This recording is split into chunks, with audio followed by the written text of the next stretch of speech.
សួស្តីកូនៗទាំងអស់គ្នាជួបជាមួយលោកគ្រូទៀតហើយនៅមេរៀនរំលឹកទី8ជួយជាអ្នកថណពសំស្រៈ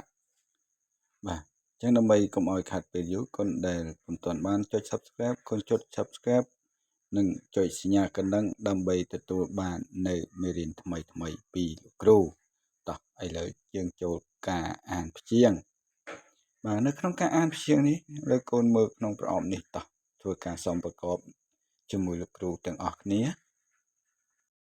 ណអ៊ូនូថអ៊ធ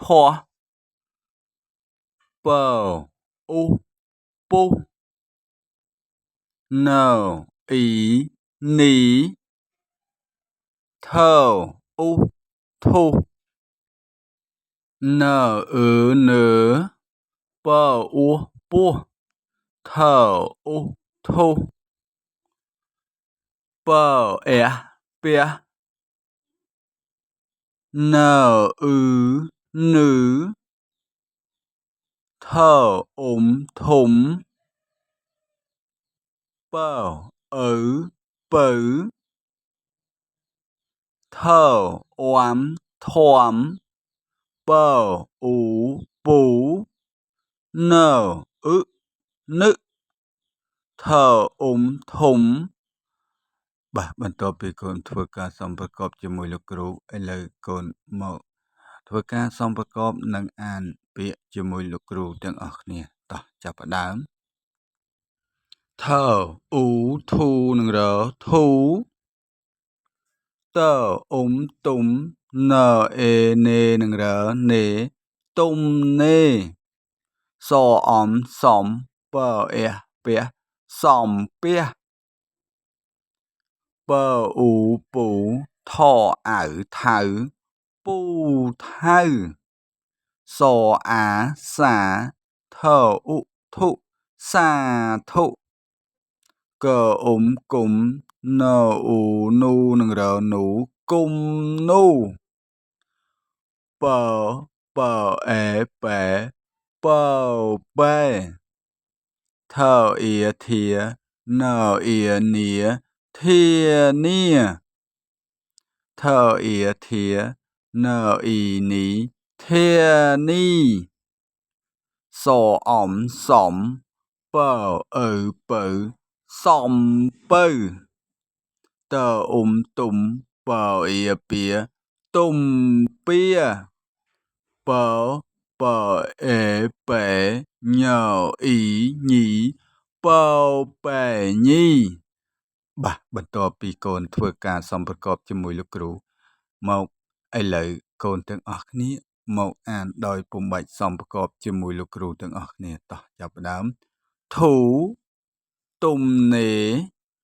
សំពះពូថៅសាធុគុំនូពប៉ែធានាធានីសំពៅទុំពៀពប៉ែញី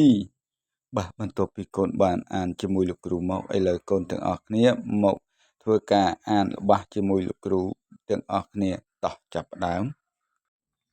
ខអោខោសអុសុថអ៊ីធាថអ៊ូធូនិងរធូខោសុធាធូម្ដងទៀតខោសុធាធូបាទឥឡូវយើងធ្វើការសំប្រកបរបស់ខាងក្រោមមួយទៀតតោះចាប់ដើមណអ៊ីនីឡអេឡេកអាកាណអ៊ីនេះថអ៊ុំធំនាឡិកានេះធំម្ដងទៀតនាឡិកានេះធំបាទឥឡូវកូនធ្វើការសំប្រកបនិងអានរបស់ខាងក្រោមនេះជាមួយលោកគ្រូមិនសអុសុខអាខាចអេចេ សសំពើផ្ទះសុខាចេះសំពះម្ដងទៀតសុខាចេះសំពះបាទបន្ទាប់ពីកូនបានអាននិងសំប្រកបជាមួយលោកគ្រូរួចមកកូនទាំងអស់គ្នាកូនត្រូវអានហើយអានទៀតដើម្បីឲ្យឆាប់ចេះឆាប់ចាំហើយកូនដែលពុំទាន់បានចុច Subscribe កូនចុច Subscribe ចុចសញ្ញាកណ្ដឹងដើម្បីទទួលបាននៅវីដេអូថ្មីៗពីលោកគ្រូ